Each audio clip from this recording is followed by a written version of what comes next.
అందరికీ నమస్కారం. Welcome to untold history Telugu channel. Siliguri corridor పైన 3 సైతాన్ శక్తులు కన్నేశాయి. వీరి కంటి దిష్టి నుండి సిలిగురిని కాపాడడానికి మన భారత్ గట్టి యంత్రాలనే కట్టాల్సి ఉంది.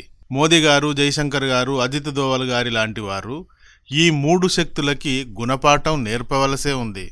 ఎన్నిసార్లు గుణపాఠం చెప్పినా పుట్టుకతో వచ్చిన బుద్ధి పుడకలతో గాని పోదు అన్నట్టు పాకిస్తాన్ భారత్ చేతిలో ఇప్పటి వరకు 4 సార్లు చావు దెబ్బలు తిన్నది. అయినా మారిందా? చూస్తూ ఉన్నాం కదా మనం కూడా.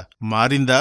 మారదు. అదే సైతాన్ బుద్ధి ప్రదర్శిస్తూ ఉంటుంది. ఇప్పుడు సిలిగురి పైన కన్నేసింది. సిలిగురి కారిడార్ ప్రాంతాన్ని గనక కబ్జా చేస్తే భారత్ని ఈశాన్య భూభాగం నుండి కంప్లీట్ గా విడగొట్టవచ్చు. ఇలా విడగొట్టడం వల్ల పాకిస్తాన్కు ఏమిటి లాభం అంటే, మనం ఈ విషయంగా చాలాసార్లు చెప్పుకున్నాం. పాకిస్తాన్, ఆఫ్ఘనిస్తాన్, ఇరాన్, ఇరాక్ ఈ దేశాలన్నీ మతోన్మాద దేశాలు.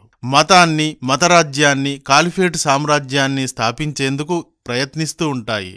ఇందుకోసం టెర్రరిజాన్ని సాధనంగా వాడుతూ ఉంటాయి. సో భారత్ని ఎలాగైనా అస్థిరపరచాలి అని పాకిస్తాన్ తన జీవితకాలం అంతా ప్రయత్నిస్తూనే ఉంటుంది. తమ దేశ ప్రజల కోసం కాక భారత్ని ఎలాగైనా అస్థిరపరచాలి, దెబ్బతీయాలి అని ప్రయత్నిస్తుంది. గతంలో 4 సార్లు యుద్ధాలు చేసి నడ్డి విరగొట్టుకుంది.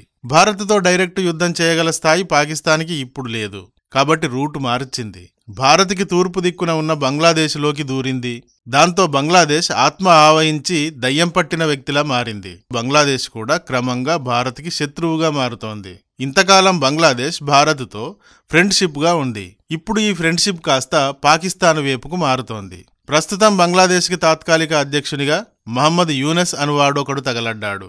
వీడు పాకిస్తాన్ బూట్లు తుడుస్తున్నాడు. ఇది ఖచ్చితంగా భారత్కి ప్రమాదకరం. పాకిస్తాన్ ఎప్పటి నుండో బంగ్లాదేశ్ని తమ కంట్రోల్లోకి తీసుకోవాలి, సిలిగురి కారిడార్ని ఆక్యుపై చేయాలి, భారత్ని కోలుకోలేని విధంగా దెబ్బతీయాలి అని ప్రయత్నిస్తోంది.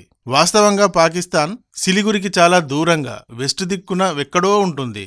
అయితే బంగ్లాదేశ్ పాకిస్తాన్ నుండి ఒకప్పుడు విడివడిన ముక్కే కాబట్టి బంగ్లాదేశ్లో పాకిస్తాన్ని అభిమానించే పాకిస్తాన్ తొత్తులు చాలామంది ఉంటారు. పాకిస్తాన్కి సంబంధించిన జిహాదీలు, ఉగ్రవాద ముఠాలు కూడా బంగ్లాదేశ్లో ఉంటాయి. సో పాకిస్తాన్ నెమ్మదిగా బంగ్లాదేశ్లోకి దూరి బంగ్లాదేశ్ని తమ కంట్రోల్లోకి తీసుకునే ప్రయత్నం చేస్తోంది. ఇలా చేసుకుని సిలిగురి పైన దెబ్బతీయాలి అన్నది పాకిస్తాన్ ఉద్దేశం. ఇప్పుడు గండుపిల్లి లాంటి పాకిస్తాన్కి ఇలాంటి కాస్త అవకాశం లభించింది. కారణం, బంగ్లాదేశ్లో భారత్కి అనుకూల ప్రధాని పోయి భారత వ్యతిరేకి యూనస్ వచ్చాడు. వీడు పాక్ని మోయడానికి రెడీ అయ్యాడు. దీనివల్ల పాకిస్తాన్ తనకి కాస్త అవకాశం లభించింది అనుకుంటోంది. ఈ 2 దేశాలు కలిసి సిలిగురి కారిడార్ని ఆక్రమించేందుకు ప్లాన్ చేయవచ్చు. సిలిగురి కారిడార్ని కోడిమెడ, చికెన్ నెక్ అంటారు. నిజంగానే ఈ ప్రాంతం కోడిమెడ ఆకారంతో ఉంటుంది. దీనికి సంబంధించిన మ్యాప్ ఇచ్చాను చూడండి. వెస్ట్ సైడ్లో కాశ్మీర్ టు కన్యాకుమారి దాకా ఉన్న భారత్, చివర్లో బంగ్లాదేశ్, బంగ్లాదేశ్కి ఆవల ఈశాన్య రాష్ట్రాలు అరుణాచల్ ప్రదేశ్, అస్సాం, మేఘాలయ, నాగాలాండ్, మణిపూర్, త్రిపుర, మిజోరాం స్టేట్స్ ఉంటాయి. ఈ నార్త్ ఈస్ట్ స్టేట్స్కు వెళ్లాలంటే మ్యాప్ను మళ్ళీ చూడండి. ఈ చికెన్ నెక్ గుండానే వెళ్ళాలి. ఈ చికెన్ నెక్కి ఓవైపు నేపాల్, మరోవైపు భూటాన్ కూడా ఉంటాయి. చికెన్ నెక్ గుండా సిక్కింలోకి వెళ్లి అక్కడ నుండి అస్సాం మొదలైన రాష్ట్రాలలోకి వెళ్ళాలి. దీనంతటికీ కీలకమైన సన్నని దారినే సిలిగురి చికెన్ నెక్ అంటారు. అయితే ఈ నెక్ ఎంత సన్నగా ఉంటుంది అంటే దీని వెడల్పు ఈ ప్రాంతంలో 20 నుండి 22 కిలోమీటర్లు మాత్రమే ఉంటుంది. అందుకే మీరు చూడండి, ఈ నార్త్ ఈస్ట్ స్టేట్స్లో రకరకాల ఉద్యమాలు, వేర్పాటువాద ఉద్యమాలు జరిగాయి, ఇంకా జరుగుతున్నాయి. మిగతా భారత్కి దూరంగా ఉండటం వల్ల, మధ్యలో బంగ్లాదేశ్ ఉండటం వల్ల, ఇంకా ఇతరత్రా కారణాల వల్ల ఇలా ఈ ప్రాంతాలు మండుతున్న కొలిమిలాగే ఉంటూ వస్తున్నాయి. ఇందువల్ల పాకిస్తాన్కి ఈ సిలిగురిని చూసి అందని ద్రాక్ష పళ్ళ కోసం నక్కకు నోరూరినట్టుగా ఊరుతూ ఉంటుంది. కేవలం 20-22 కిలోమీటర్ల వెడల్పుతో ఉన్న ఈ చికెన్ నెక్ని కబ్జా చేయడం చాలా ఈజీ అనుకుంటుంది. ఈ ప్రాంతం బంగ్లాదేశ్ నార్త్ సరిహద్దుతో కలిసి ఉంది కాబట్టి బంగ్లాదేశ్ భారత్ పట్ల వ్యతిరేకంగా గనక మారితే, బంగ్లాదేశ్ని భారత్తో యుద్ధానికి గనక సిద్ధపడేలా చేస్తే ఫస్ట్ మూయగలిగేది చికెన్ నెక్నే. ఎందుకంటే చికెన్ నెక్ చాలా చాలా ఇరుకైన భూమార్గం, పూర్తిగా బంగ్లాదేశ్తో కలిసి ఉన్న మార్గం. పోతే సిలిగురికి కింద సౌత్లో వెస్ట్ బెంగాల్ ఉంటుంది. కానీ వెస్ట్ బెంగాల్ నిండా ముస్లింలు, రోహింగ్యాలు, బంగ్లా నుండి అక్రమంగా చొరబడిన వారు లుకలుకలాడుతూ ఉంటారు. వీరి ఓట్ల కోసం ఇక్కడి ప్రభుత్వం వారికి బూట్ పాలిష్ చేసేందుకు చేతిలో బ్రష్ పాలిష్ డబ్బా పట్టుకొని రెడీగా ఉంటుంది. సో వెస్ట్ బెంగాలులోని టెర్రరిస్టు బ్యాచ్లను కూడా సిలిగురి ఆక్రమణలో ఉపయోగించుకోవచ్చు. ఇక్కడి ప్రభుత్వం కూడా పెద్దగా ఏమీ చేయదు, చూస్తూ ఉంటుంది అన్నది పాకిస్తాన్ ఉద్దేశం. ఇలా పాకిస్తాన్ నక్కజిత్తుల ఎత్తులు వేస్తోంది. అయితే ఇదంతా ఒక ఎత్తు.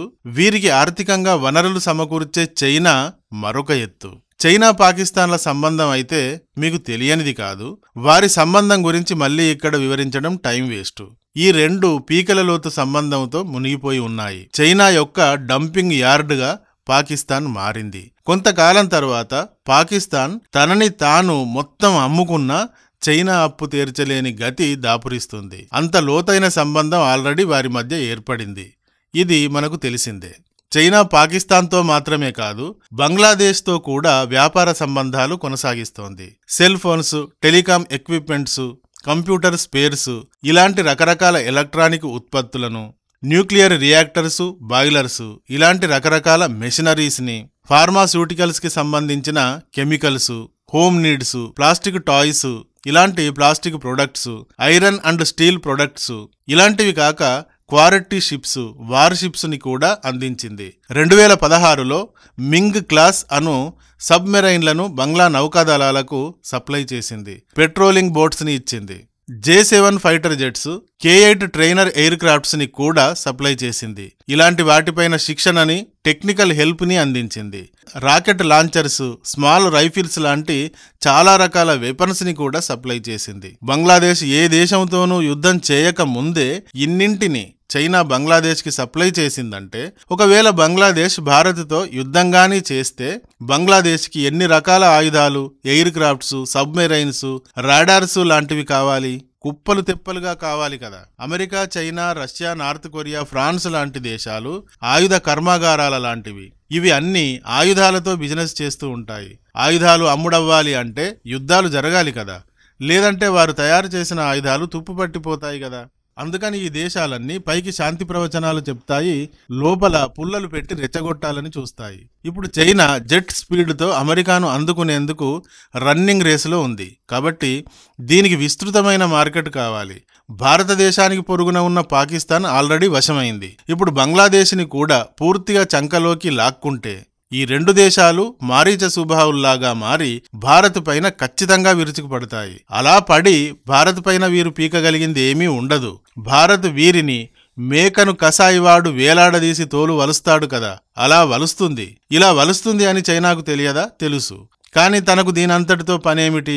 తన ఆయుధాలు, జెట్స్ కుప్పలు తెప్పలుగా అమ్ముడైతే చాలు. ఒక్కసారి తన అప్పుల ఊబిలోకి ఈ దేశాలు కూరుకుపోతే ఇక అవి చచ్చేదాకా తన కాళ్ళ దగ్గరే పడుంటాయి. ఇలా ఒక్కో దేశాన్ని తన కాళ్ళ దగ్గర పడేసుకుంటూ సగం ప్రపంచాన్ని తన వెనక్కు తెచ్చుకుని యుఎస్కు కౌంటర్ ఇవ్వాలి. ఇది చైనా లక్ష్యం. ఈ లక్ష్యంలో పాకిస్తాన్, బంగ్లాదేశ్ లాంటి దేశాలు కుక్కలవుతాయి. అంతకంటే జరిగేదేమీ ఉండదు. కానీ ఖచ్చితంగా వీరి వల్ల భారత్కి చాలా పెద్ద తలనొప్పి ఉంటుంది.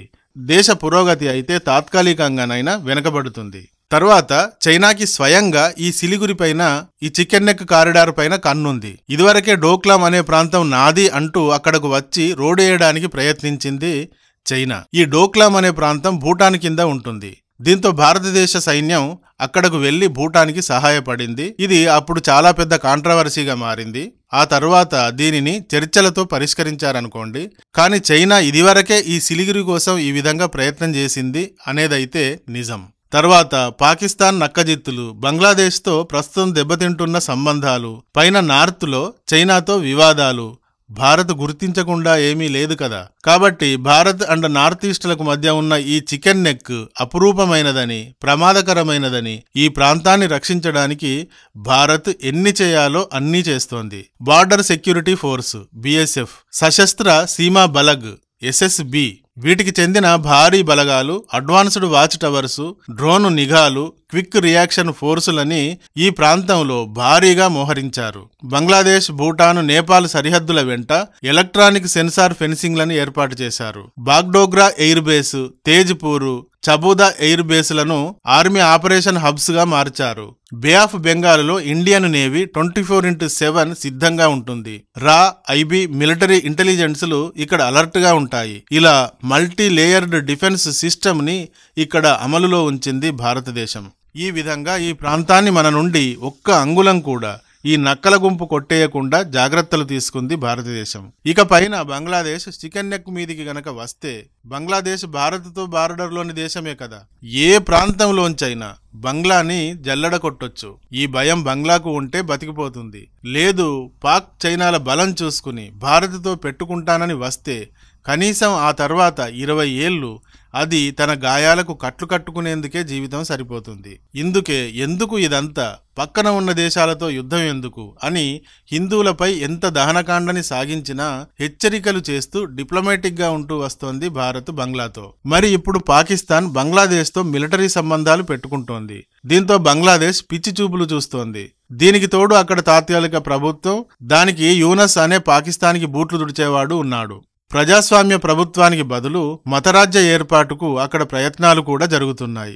మరి ఇవన్నింటినీ వదిలేసి తమ దేశాన్ని తాము సేవ్ చేసుకుని భారత్తో యథాతథ సంబంధాల్ని కొనసాగిస్తారా, లేక చికెన్ నెక్ లాంటి వాటిపైన దృష్టి పెట్టి వీపు పగలగొట్టుకుంటారా? మరి వారి ఫ్యూచర్ ఎలా ఉంటుందో ఇప్పుడే చెప్పలేం. మరి ఈ విషయంగా మీరు ఏమనుకుంటున్నారు?